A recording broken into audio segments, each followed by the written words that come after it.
Gente, eu acabei de gravar o vídeo nesse exato momento. Eu ia fazer uma trilha, sabe? Eu falei assim: vou dar uma paradinha com o carro para fazer uma trilha. Na hora que eu tô parando com o carro, vocês não vão acreditar. O urso saiu andando, meu amigo. Aí eu falei assim: não, não vai ter mais trilha. Então, trilha tá cancelada por hoje. Hoje não vai ter trilha.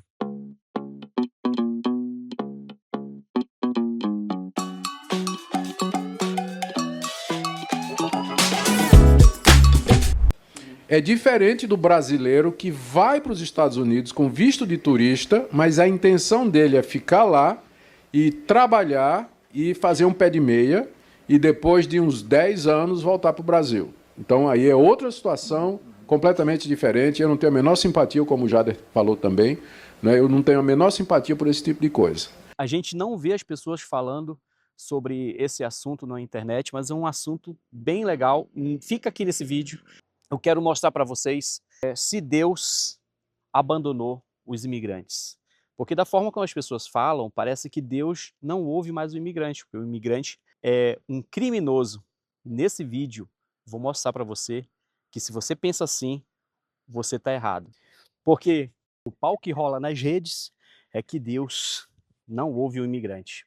Será? Há quem diga que Deus não ouve as pessoas que vieram pelo México. Que Deus condenou quem veio pelo México, quem entrou pelo México, quem não tem visto. Que não adianta você orar, que suas orações não vão chegar no céu, não vão chegar diante de Deus. Tem gente que fala com tanta certeza que parece que essa pessoa tem acesso ao sistema do céu. Parece que Deus agora, antes de ouvir essa oração, ele vai consultar o seu passaporte para saber se você, como é que está a sua situação migratória, se você tem visto para estar aqui nos Estados Unidos. Porque se você estiver aqui sem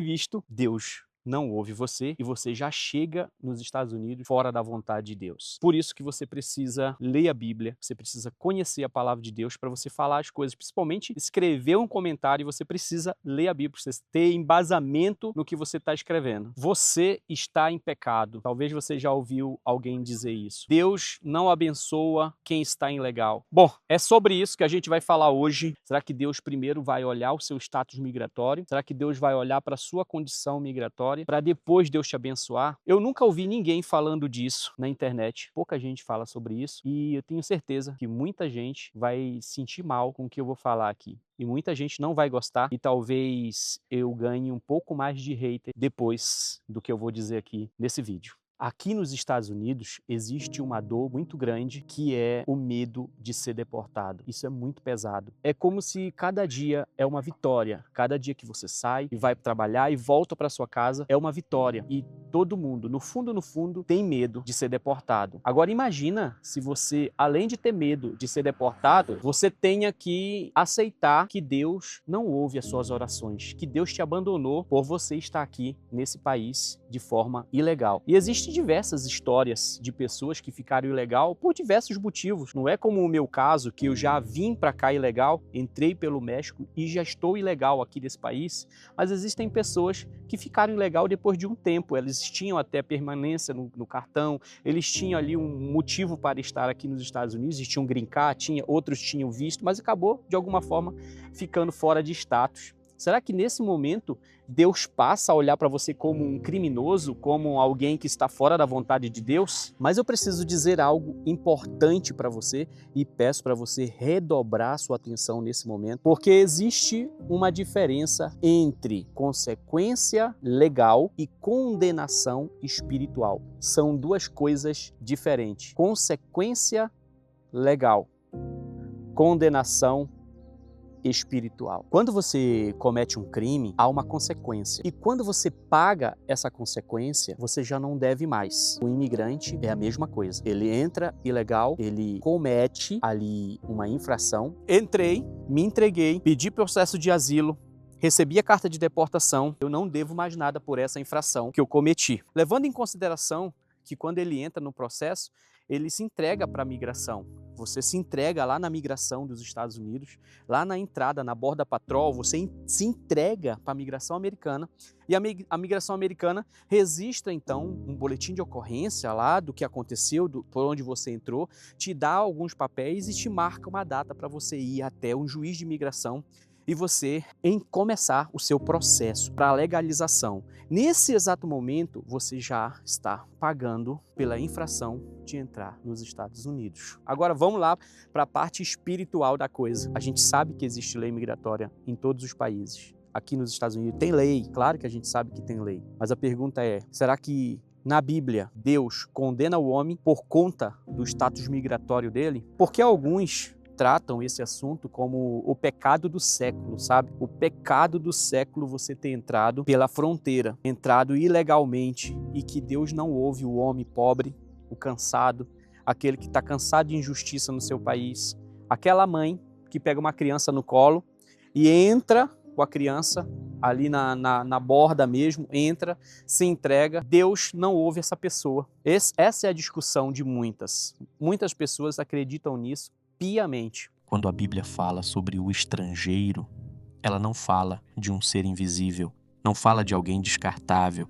E eu preciso começar dizendo isso porque muitas vezes, quando o assunto é imigração, as pessoas deixam de enxergar rostos e passam a enxergar apenas documentos, passaporte, visto, green card, cidadania. Mas a Bíblia não começa por aí, ela começa por gente, pessoas, famílias, homens e mulheres em deslocamento. E existe algo que eu quero que você entenda logo no começo deste vídeo. Hoje você pode estar documentado, tudo certo, tudo organizado, mas a vida muda, uma crise, um governo, uma guerra, uma decisão política. E aquilo que parecia permanente pode mudar num piscar de olhos. Por isso essa conversa não é apenas sobre fronteiras, é sobre humanidade. Porque antes de existir um documento, existe um ser humano. A própria história bíblica é marcada por movimento, por migração, por peregrinação. A Bíblia é cheia de gente atravessando caminhos.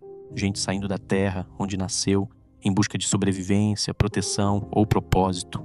O povo hebreu conheceu o que era viver como estrangeiro, conheceu vulnerabilidade, conheceu deslocamento, conheceu a insegurança de não pertencer. E talvez seja por isso que a Bíblia repete tantas vezes: lembrem-se do estrangeiro, porque quem já sentiu medo, reconhece o medo do outro, quem já viveu vulnerabilidade, consegue enxergar a dor alheia. O povo de Deus sabe o que é ser estrangeiro. Passou décadas peregrinando, dependendo da providência, vivendo sem estabilidade. E eu digo algo que talvez provoque reflexão. Se existe um povo que deveria compreender a dor migratória, deveria ser justamente o povo da fé. Mas muitas vezes acontece o contrário. Há quem transforme a condição migratória numa sentença moral. Há quem olhe primeiro para o documento e só depois para a pessoa. E é aqui que precisamos de honestidade. Este vídeo não está defendendo desordem, não está incentivando irresponsabilidade, não está romantizando imigração irregular. Leis existem, governos possuem regras e consequências legais podem existir. Isso é realidade. Mas aqui existe uma distinção que muita gente desconhece e que precisa ser dita com clareza. Uma infração migratória não é automaticamente a mesma coisa que um pecado espiritual. Essas categorias não são idênticas. Uma pessoa pode enfrentar consequência perante um governo sem que isso signifique automaticamente condenação diante de Deus. E a própria Bíblia mostra que a vida humana nem sempre cabe em respostas simplistas. As parteiras hebreias desafiaram ordens injustas. A mãe de Moisés recusou entregar seu filho à morte. Daniel enfrentou decretos humanos por fidelidade de consciência. Os discípulos declararam: antes importa obedecer a Deus do que aos homens. Isso não significa anarquia, mas significa reconhecer que a Bíblia trata de vida real, de sobrevivência, de escolhas difíceis, de situações onde medo, proteção e consciência entram em tensão com estruturas humanas. E é impossível falar disso sem lembrar da própria história de Jesus. Quando a ameaça de Herodes surgiu, Maria e José não permaneceram esperando a morte. Eles fugiram, saíram, buscaram proteção. A Sagrada Família conheceu o deslocamento, conheceu insegurança, conheceu o medo provocado pelo poder político. E eu não estou dizendo que isso anula leis humanas. Não estou dizendo isso. Mas estou dizendo que a Bíblia conhece a linguagem da fuga, do abrigo e da preservação da vida, porque a Escritura não é um livro escrito por pessoas confortáveis discutindo teoria. Ela foi escrita por gente que conheceu estrada, perseguição e incerteza. Talvez aqui esteja o centro da discussão. Existe um tipo de religião que ama julgar, que mede espiritualidade por aparência, por posição, por grupo, por documento, mas Jesus frequentemente confrontou esse espírito, porque o legalismo sempre foi especialista em apontar dedo e frequentemente pobre em misericórdia. E eu fico pensando, se Jesus estivesse caminhando hoje entre nós, quem seria recebido por ele? Somente quem tem tudo organizado? Ou também o cansado, o estrangeiro, o homem com medo, a mulher que luta para sobreviver? Porque o Evangelho não foi anunciado apenas para quem tem a vida perfeita. O Evangelho alcança precisamente gente ferida, gente cansada, gente que clama. E aqui existe uma verdade importante. Deus não é propriedade de fronteiras. Deus não pertence a uma nacionalidade. Ele continua sendo Deus dos que choram, dos que pedem socorro e dos que buscam misericórdia. E aqui eu quero falar não apenas da Bíblia, mas da minha própria caminhada. Quando cheguei aos Estados Unidos, muita gente falou, se prepara, você vai ser deportado. Depois veio eleição, mudança política, mais mensagens, mais medo, mais gente dizendo, agora acabou, agora vocês vão se dar mal. E eu ouvi tudo isso, mas fiz uma escolha. Coloquei minha vida diante de Deus, orei, trabalhei, segui caminhando, enquanto alguns voltavam, outros enfrentavam dificuldades, outros perdiam carro, emprego ou estabilidade.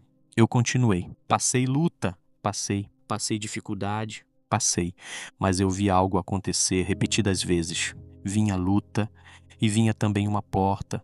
Vinha dificuldade e vinha provisão. Deus abriu trabalho, Deus sustentou e eu continuei colhendo o suor honesto do meu esforço. Não estou dizendo que minha história é regra para todo mundo, não é isso, mas estou dizendo algo simples. Palavras negativas não tiveram a palavra final sobre mim e talvez você precise ouvir isso hoje. Então deixa aqui, tá? O pessoal chegou aqui com o carro tocando, eu vou me afastar um pouquinho por causa do áudio, tá? Mas deixa aqui, nesse vídeo, até um pouquinho mais pra cá, ó. Deixa eu ver um lugar bom. A gente pode ir lá pro outro lado ali, ó. Ali não vou ter o som. O somzinho aqui deles estavam dançando aqui, achei tão lindo.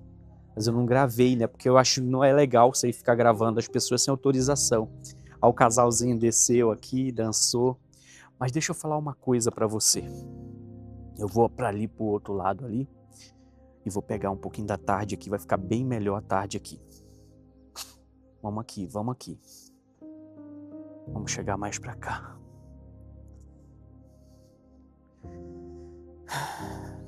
Eu quero fazer um oferecimento, oferecer esse vídeo a uma pessoa muito especial chamada Dona Viviana. Quem foi a Dona Viviana? Dona Viviana foi esposa de um mexicano que nos recebeu na casa dele quando eu vinha para cá para os Estados Unidos. Eles nos receberam lá no momento que eu estava quebrado, no momento que nós não aguentávamos mais. Para você ter noção, eu cheguei a pensar em desistir. Eu disse assim, ó, não vou conseguir não, vou desistir, vou parar. Não dá não, tô muito cansado, muito cansado. E a gente encontrou esse mexicano, ele falou, ó, posso dar para vocês ali 2 dias para vocês descansar, aí vocês vão lá na rodoviária, chamam os imigrantes para vir para minha casa trabalhar aqui comigo, para dormir aqui, e a gente cobra uma pensão aqui. Aí a gente cobra um valor, 10 pesos, 20 pesos, tá? Para a gente poder pagar as despesas. Mas vocês podem dormir aí por hoje. Aí eu dormi na casa dele lá e conheci a Dona Viviana, a esposa dele. Uma pessoa exemplar, uma pessoa abençoada, uma mulher de Deus. Eles são um casal cristãos, né? Muito católicos, leem a Bíblia todo dia.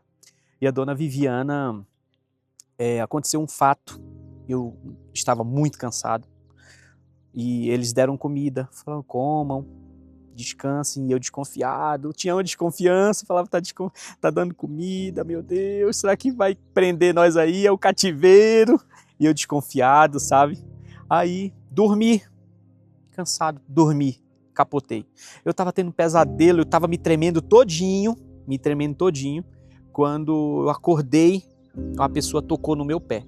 Eu tava numa rede, tá? Tinha uma rede, tava dormindo nessa rede.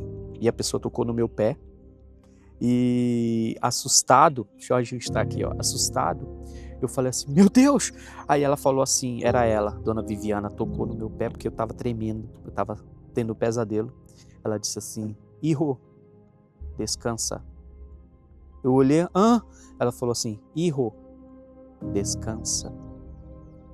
Duerme, tranquilo, você está em casa. Falou assim, desse jeito, filho, descansa. Pode ficar tranquilo, você está em casa. Aí eu, tipo assim, ouvindo aquelas palavras, eu fiz assim, ó, e dormi. E passei nessa casa aí uns 15 dias, sem pagar nada, só ajudando, divulgando lá na rotatória, lá onde que passavam os imigrantes, para ir lá dormir lá. Olha, lá tem local para dormir, vocês podem cozinhar, vocês podem tomar banho, lavar roupa, você paga 10 pesos, aí o pessoal ia para lá.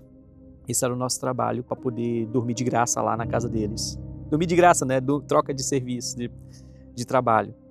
E eu fiquei sabendo, ultimamente, que ela teve um câncer e ela faleceu. E aí, eu fiquei muito triste, mas muito feliz, porque o que ela fez para mim, eu tenho certeza que ela fez para Deus. Que a palavra de Deus diz assim, tudo que você fizer para um dos seus pequeninos, para um imigrante, você está fazendo para mim. E eu quero desejar esse vídeo aqui, em homenagem à Dona Viviana. E Deus abençoe ela. Quando estava vindo embora, ela me chamou assim, disse assim, hijo, eu tenho que dizer uma coisa para você. E eu falei assim, sim, Dona Viviana, obrigado.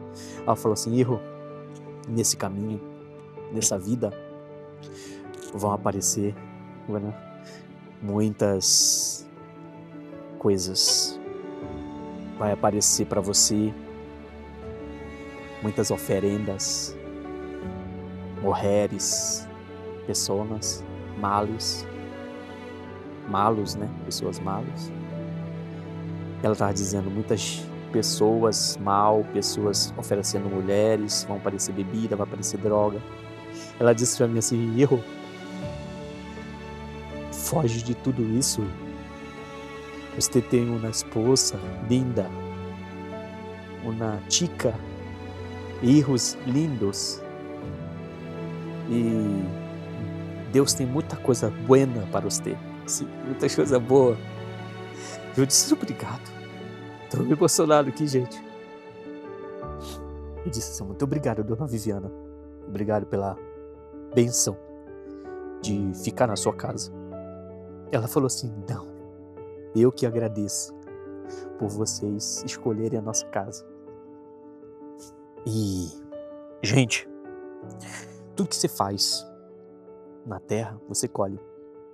Então, se você plantar coisas boas, você colhe coisas boas, sabe? Eu tenho certeza que a Dona Viviana descansa hoje no colo, no braço do Senhor, né? Na presença do Senhor Deus, onde ela estiver. Eu tenho certeza que ela cumpriu o chamado dela nessa terra, tá? Que Deus abençoe a família do meu amigo lá no México. Deus abençoe ele, Deus abençoe sua família, seus filhos. E era isso. Queria fazer essa homenagem para ela, a mulher temente de Deus.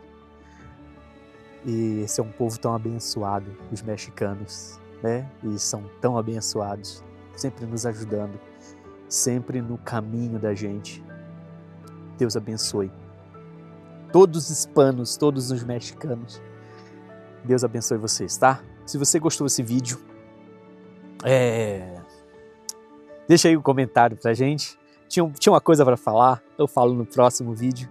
Vai ter tempo de eu falar umas coisas legais. Eu tô aqui, ó. Ó, que lugar lindo, que natureza linda. Ó, natureza linda, né?